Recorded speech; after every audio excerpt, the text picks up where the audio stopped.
అందరికీ ప్రభు అయిన యేసుక్రీస్తు నామం పేరట నా హృదయపూర్వకపు వందనాలు చెప్తున్నాను. మరి ఈరోజు దేవుని వాక్యంలోకి వెళ్దాం. మరి ఆదివారం ఆరాధన, దేవుని వాక్యంలోకి వెళ్ళి ఈరోజు ఒక రాజు గురించి ధ్యానించుకున్నాం. రాజు దేవుణ్ణి నమ్మినప్పుడు ఎలా ఉంది, దేవుణ్ణి నమ్మకుండా దేవుణ్ణి విసర్జించినప్పుడు తన పరిస్థితి ఎట్లా అయ్యింది అనేది మనం దేవుని వాక్యం నుండి ధ్యానించుకుందాం. మరి ఆ రాజు పేరు దేవుని పరిశుద్ధ గ్రంథంలో ఉంది. మరి ఆ రాజు గురించి ఈరోజు ధ్యానించుకొని దేవుని నామాన్ని గొప్పగా మహిమపరుచుకొని ఆరాధిద్దాం. దేవుని నామాన్ని మహిమపరుద్దాం. మరి 2వ దినవృత్తాంతముల గ్రంథము 26వ అధ్యాయము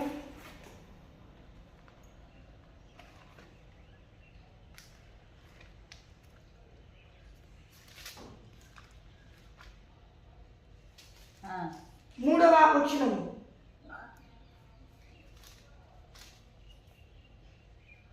ఉజ్జియా ఏలనారంభించినప్పుడు 16 వాడై యెరూషలేములో 72 సంవత్సరములు ఏలేను. అతని తల్లి యెరూషలేము కాపురస్తురాలు, ఆమె పేరు యెకొన్యా. చాలు. ఇక్కడ చూస్తున్నట్లయితే ఈ రాజు పేరు ఏంటంటే ఉజ్జియా అన్నమాట. ఈ ఉజ్జియా గారు 16 ఏళ్ళు ఉన్నప్పుడు, అనగా 14 సంవత్సరాలు ప్రాయంలో ఏలన ఆరంభించారన్నమాట. ఆ 14 సంవత్సరాలప్పుడు ఈయన ఏలన ఆరంభించడం అయిందనమాట. అయితే ఈ జీవితంలో ఏం జరిగింది అనేది చూసినట్లయితే మనం దేవుని వాక్యం చూస్తున్నట్లయితే సమయం కొంచెం లేట్ అయింది కాబట్టి దేవుని వాక్యం స్క్రీన్ మీద డిస్ప్లే చేయబడుతుంది, వాక్యం కూడా చెప్పబడుతుంది. అందరు చూడండి. 2వ దినవృత్తాంతములు 26వ అధ్యాయం 5వ వచనంలో ఉంది. ఏమనంటే, దేవుని ప్రత్యక్షత విషయం ముందు తెలివి కలిగిన జక్కరియా దినములో అతడు దేవుణ్ణి ఆశ్రయించాడనమాట. అతడు యెహోవాను ఆశ్రయించినంత కాలము దేవుడు అతన్ని వర్ధిల్ల చేశాడనమాట. ఎలాగని దేవుని వాక్యంలో చూసుకున్నట్లయితే ఫిలిష్తీయులతో యుద్ధానికి వెళ్ళాడు, యుద్ధంలో విజయం పొందాడు. అలాగే ఇంకా చాలా మందితో యుద్ధాలు చేశాడు, అందరి మీద విజయం పొందాడు. చివరికి ఎంతో మంది రాజులతో యుద్ధం చేశాడు. చివరికి ఐగుప్తు మార్గాలన్నిటిలో ఇతని పేరు గొప్ప పేరు అయింది. అలానా ఉజ్జియా ఉన్నాడంట, అమ్మో మామూలు యుద్ధాలు చేయట్లా అని అట్లా గొప్ప పేరు వచ్చిందనమాట. అట్లా దేవుడు కృప చూపించాడు అనమాట. అలాగే ఉజ్జియా తన సైన్యం అంతటికి డాళ్లను, ఈటలను, శిరస్త్రములను, కవచములను, వీరులను, వడిసేను అన్నీ చేపించాడు అనమాట. అంతగా దేవుడు ఆశీర్వదించాడు. కొద్దివే లేదనమాట ఆయనకి, అంతగా దేవుడు ఆశీర్వదించాడు. ఇంకో మాట కూడా దేవుడి వాక్యంలో ఉంటే చూసుకున్నట్లయితే 2వ దినవృత్తాంతముల గ్రంథము 26వ అధ్యాయము 15వ వచనం. మరియు అది కాదు, అతడు స్థిరపడు వరకు అక్కడి నుండి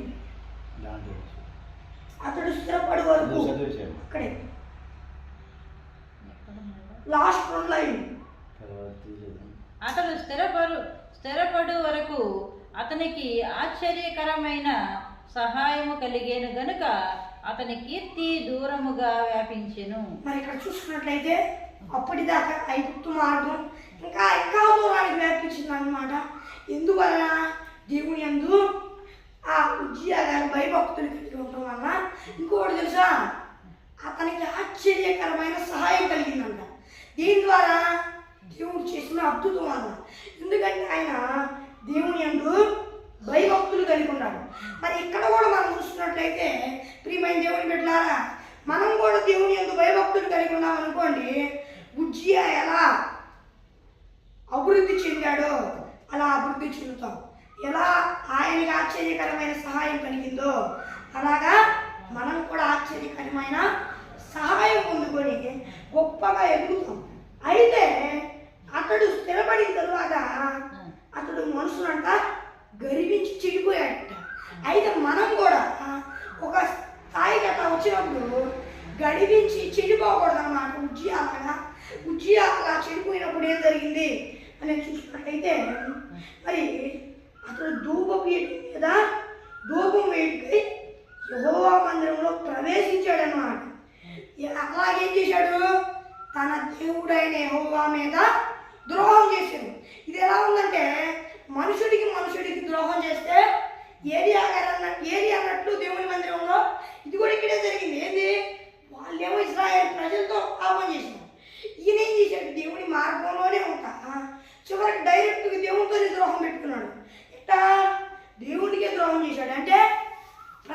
ఆశ్రయింపబడిన వంశమైన అహరోను వంశం, యాజకుల వంశం, వాళ్ళు చేయాల్సిన పనిని ఈయన చేద్దాం అనుకున్నాడు అనమాట. అప్పుడు మరి యాజకుడైన అజర్యాయు అంటే ఎవరంటే ఈయన ప్రధాన యాజకుడు అన్నమాట. ఈ ప్రధాన యాజకుడు అలాగే ధైర్యవంతులైన 8 మంది అతని వెంబడి వెళ్ళారు. అంటే 80 మంది ధైర్యవంతులైన వాళ్ళు ఇంకా వెళ్ళారు. ఏం చేస్తారో రాజు కదా, వెళ్ళారు పాని అని. కానీ అక్కడ ఆ ధూపపీఠం ముందు కదా, అక్కడ ఏం చేయాలి తెలుసా, వాళ్ళు అతని వెంబడి వెళ్ళి వాళ్ళు ఉజ్జియాని ఎదిరించారనమాట. ఏంటంటే ఉజ్జియా యెహోవాకు ధూపం వేయటం ప్రతిష్ఠింపబడిన అహరోను సంతతి వారైన ఆ యాజకుల పనియే కానీ ఈ పని కాదు. పరిశుద్ధ స్థలంలో నువ్వు బయటికి పొమ్ము, నువ్వు ద్రోహం చేసి ఉన్నావు, దేవుడైన యెహోవా సన్నిధిని ఇది నీకు ఘనత కలుగ చేయదని చెప్పారు.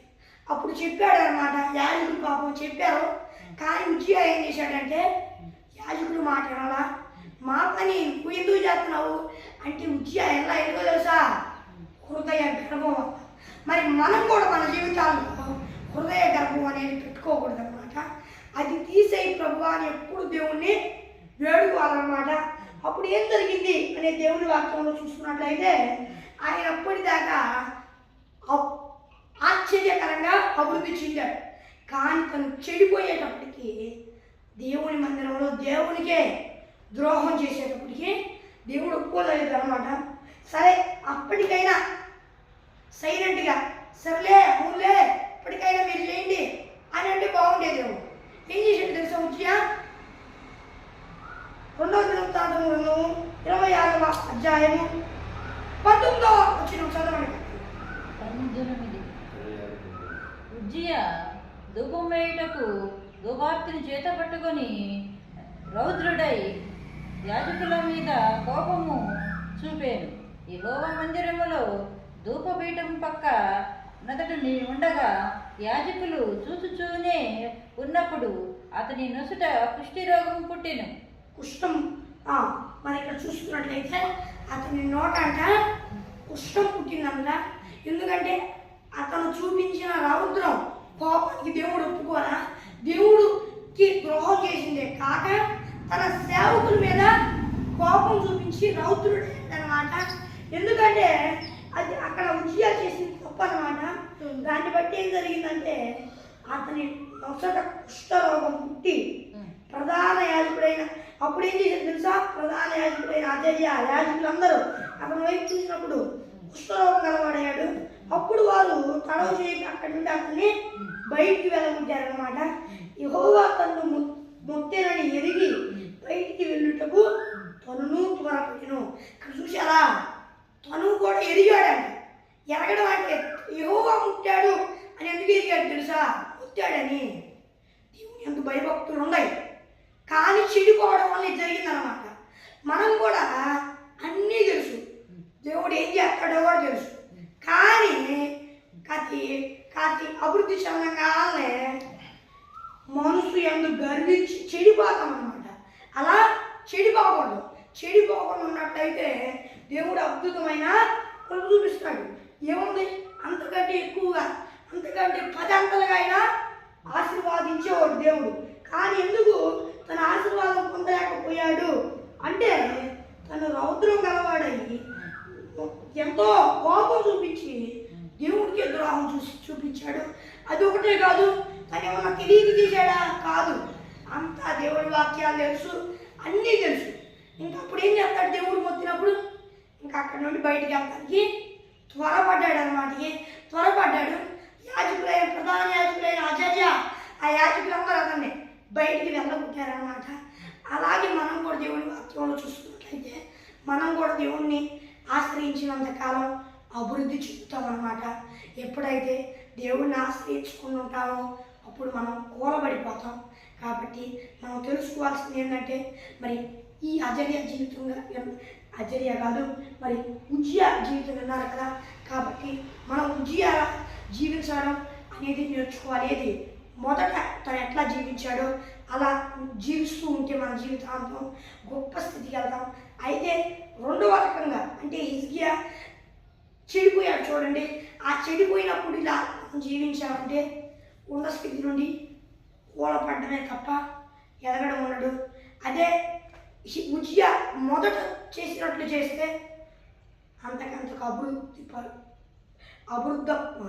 అభివృద్ధి పొందుతూ ప్రబలమై గొప్ప పేరు సంపాదించుకొని దేవునికి మహిమార్థంగా గొప్పగా ఉంటాం.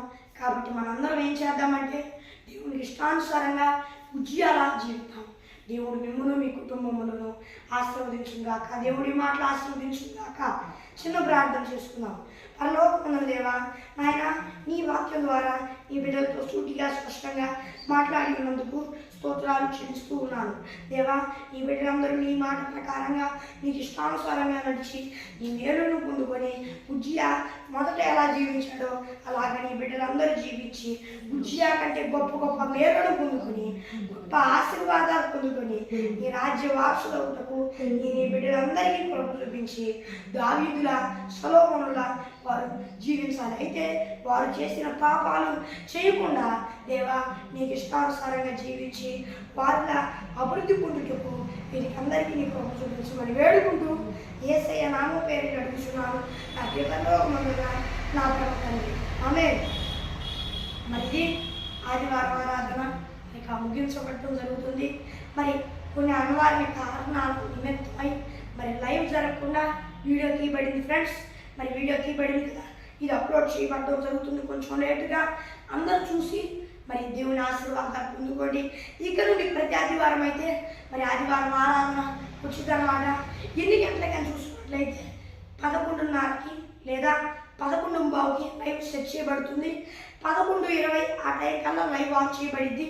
మరి 12 గంటల వరకు లైవ్ అనేది ఉంటుంది అన్నమాట.